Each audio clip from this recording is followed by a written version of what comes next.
নমস্কার বন্ধু, sport pencil চ্যানেলের আর একটি নতুন ভিডিওতে আপনাকে স্বাগত জানাবো। একটা বড় ইস্টবেঙ্গল পরিবারের গঠন করব এই স্বপ্ন নিয়ে আমার ভিডিওটা করা। আপনি দেখেন ইস্টবেঙ্গল সমর্থক বন্ধু, আসুন না ভিডিওর নিচে থাকা সাবস্ক্রাইবার বাটনটিকে যদি একটু ছুঁয়ে দেন ইস্টবেঙ্গল ক্লাবের স্বার্থে, লাল হলুদের স্বার্থে, তাহলে আমরা বৃহৎ ইস্টবেঙ্গল পরিবার গঠন করতে পারবো।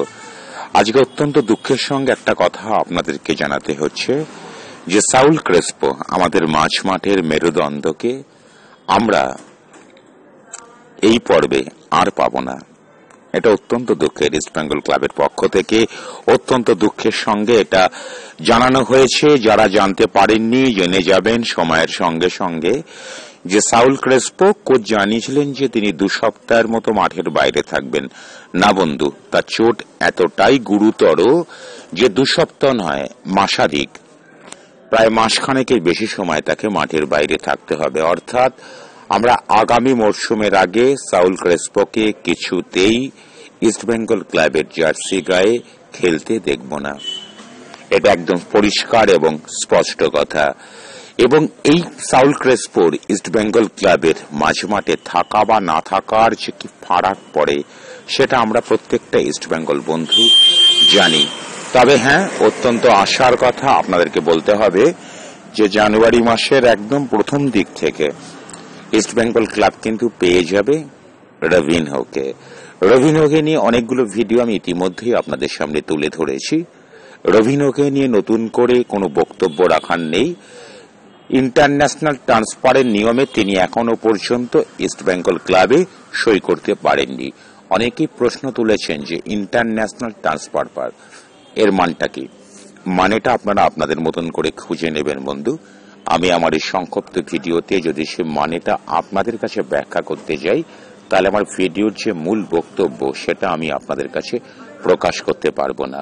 সব থেকে বড় কথা, পরবর্তী ম্যাচ উড়িষ্যা এফসির বিরুদ্ধে। ইন্ডিয়ান সুপার লিগে এই মুহূর্তে ইস্টবেঙ্গল 11 নম্বর স্থানে আছে। যদি প্রথম 6টা দলের মধ্যে ইস্টবেঙ্গল ক্লাবকে জায়গা করতে হয় তাহলে মিনিমাম ন্যূনতম 30 পয়েন্ট অর্জন করতে হবে। এখন দাঁড়িয়ে আছে 7 পয়েন্টে, অর্জন করতে হবে আরো 23 পয়েন্ট এবং ম্যাচ আছে 15খানা। অর্থাৎ 9টা খেলেছে, প্রথম পর্বের 3টে ম্যাচ, পরবর্তী পর্বের 12টা ম্যাচ। 7খানা ম্যাচ জিততে পারলে পরে ইস্টবেঙ্গল ক্লাবের সামনে খুলে যাবে সিমসিম দরজা চেচিং পাক।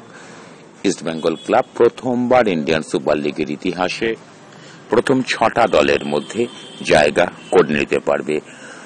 যেভাবে অস্কার ব্রুজো আমাদেরকে স্বপ্ন দেখাচ্ছেন তাতে আমরা আশা রাখতে পারি যে আগামী 15টা ম্যাচের মধ্যে মিনিমাম 7খানা ম্যাচ জিতে এবং 2টো ম্যাচ ড্র করে 23টা পয়েন্ট অর্জন করে ইস্টবেঙ্গল ক্লাব অতি অবশ্যই সুপার 6-এর ইন্ডিয়ান সুপার লিগের ইতিহাসে, ইস্টবেঙ্গল ক্লাবের সুপার লিগের ইতিহাসে প্রথমবার 4বার ব্যর্থ হওয়ার পরে তারা প্রথম 6টা দলের মধ্যে বা নকআউট পর্বে যোগ্যতা অর্জন করতে পারবে।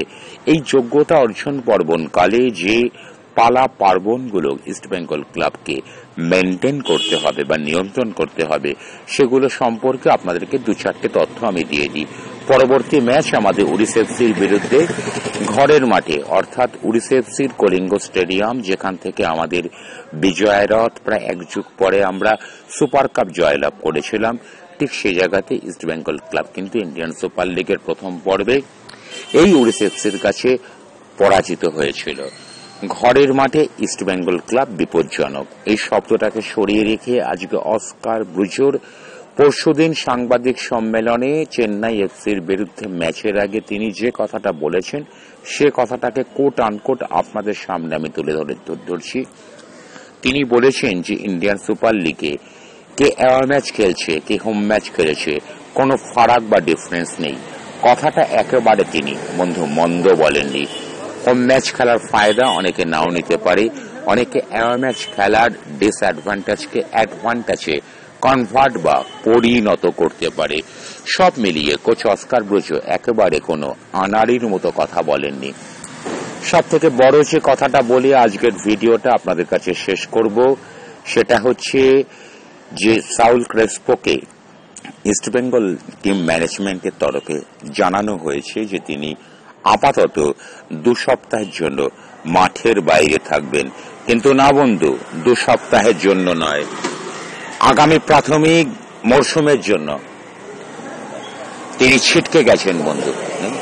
তিনি ছিটকে গিয়েছেন, অর্থাৎ আগামী মরশুমের ট্রান্সফার উইন্ডো পেরোনোর পরে জানুয়ারির মাঝামাঝির আগে সাউল ক্রেসপোকে কিছুতেই পাওয়া যাবে না। তারা যে পরীক্ষা নিরীক্ষা হয়েছে, পরীক্ষা নিরীক্ষার যে সূত্র সেটাকে প্রকাশ্যে এই মুহূর্তে বলা যাচ্ছে না। তথ্য জানলেও আপনাদের সামনে আমি সে তথ্যটা তুলে ধরতে পারছি না, কিছু বিধিবদ্ধ সতর্কীকরণের জন্য, স্ট্যাটিউটারি ওয়ার্নিং এর জন্য। তবে একটা কথা আজকে আপনাদের সামনে ক্লিয়ার করে দিচ্ছি, আগামী মাসখানেকের বেশি সময়, অর্থাৎ এই পর্বে, ইন্ডিয়ান সুপার লিগের প্রথম পর্বে আমরা কোনোভাবে সাউল ক্রেসপোকে লাল হলুদ জার্সি গায়ে খেলতে দেখব না। তাহলে আমরা কবে দেখব? ইস্টবেঙ্গল টিম ম্যানেজমেন্ট বা অস্কার ব্রুজো রীতিমতো দায়িত্ব নিয়ে কিছুটা আবেগতাড়িত হয়ে তারা বলেছেন 2 সপ্তাহ। না বন্ধু, 2 সপ্তাহের মধ্যে তার চোট রীতিমতো গুরুতর। আগামী 2 সপ্তাহের মধ্যে তিনি চোট সারিয়ে মাঠে নেমে পড়বেন। এটা অর্বাচীনের মতো কথাবার্তা হয়ে যাচ্ছে। আগামী মাসখানেকের বা তার বেশি সময় লাগতে পারে, অর্থাৎ ইন্ডিয়ান সুপার লিগের দ্বিতীয় পর্বের প্রথম বা দ্বিতীয় ম্যাচের থেকে আমরা এই সাউল ক্রেসপো আমাদের মাঠের স্তম্ভকে আবারও লাল হলুদ জার্সি গায়ে খেলতে দেখব। তার আগে তাকে কিন্তু কোনোভাবেই মাঠে দেখা সম্ভব নয়। এটা ইস্টবেঙ্গল ক্লাবের পক্ষে নিঃসন্দেহে একটা বড় আঘাত।